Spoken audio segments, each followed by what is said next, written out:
Bon, bah voilà, je vais pas commencer mon discours parce que tout simplement j'ai une camarade qui est à côté de moi et honneur aux dames.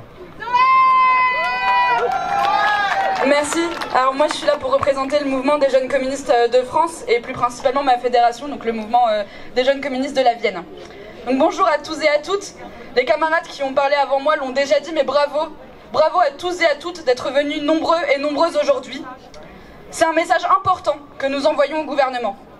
Encore une fois, la lutte pour l'écologie et les biens communs rassemble très largement autour d'elle. Et les militants, les militantes, politiques, syndicaux, associatifs ne lâcheront rien jusqu'à obtenir gain de cause. Cette capacité que nous avons à nous rassembler, à faire front ensemble, nous l'avons démontré pendant les manifestations du printemps maraîchin, de Sainte-Soline et aussi pendant le convoi de l'eau plus récemment. Nous avons, tous et toutes ensemble, montré que nous étions capables de multiplier les modalités d'action et d'agir sur tous les leviers à notre disposition. Des grèves et manifestations aux actions en justice et des batailles institutionnelles aux actions coup de poing.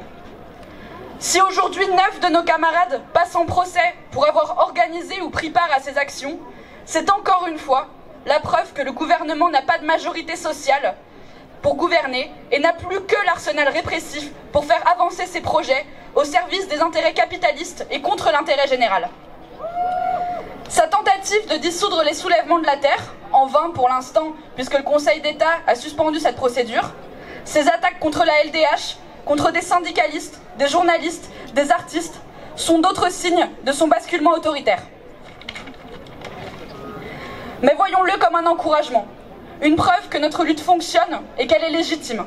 Et cela doit nous donner envie de continuer, de gagner l'arrêt des chantiers de bassines en cours, de gagner l'annulation des autres projets dans les Deux-Sèvres comme dans la Vienne et comme ailleurs, mais pas seulement.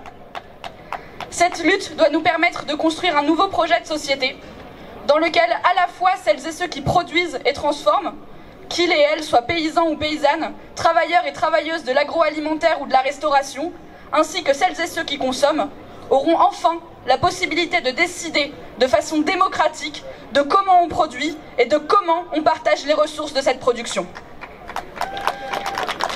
Une nouvelle organisation qui permettra non seulement de protéger et partager la ressource en eau, mais aussi de nous nourrir toutes et tous mieux et sans faire la queue pour la charité de Bernard Arnault, mais aussi de réduire les problèmes de santé liés à l'alimentation issue de l'agro-industrie. Reprendre la main sur toute cette chaîne, c'est aussi permettre des changements profonds revendiqués depuis longtemps par les syndicats paysans. Une remise en cause de la place de la culture du maïs sous nos latitudes. Elle est coûteuse en eau et principalement destinée à l'exportation pour faire une viande industrielle qui reviendra faire concurrence et tirera donc vers le bas celle produite localement. Un partage plus juste des terres agricoles pour en finir avec les firmes de plusieurs milliers d'hectares dans lesquels quelques actionnaires exploitent les ouvriers et ouvrières agricoles et manœuvrent pour privatiser la ressource en eau.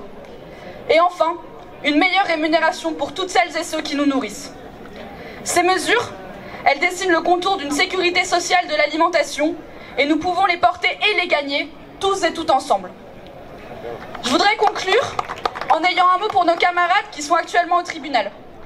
Ils ont pris sur eux d'organiser les manifestations, de prendre la parole en notre nom, d'apporter un soutien logistique et financier à nos luttes, et aujourd'hui ils sont poursuivis pour cela.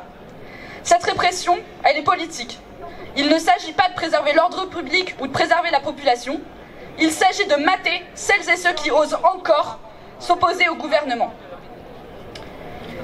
Militer, ça n'est pas un crime, et ce n'est certainement pas condamnable. Et pour reprendre un slogan de mes camarades de la CGT cité un peu plus tôt par Sophie Binet, s'il s'attaque à l'un d'entre nous, il s'attaque à nous tous. Alors restons unis et montrons-leur qu'on mènera les batailles nécessaires dans cette guerre de l'eau qu'ils ont lancée et qu'on obtiendra la justice et la paix de l'eau, comme on gagnera toutes les batailles à suivre. Noba Sarana.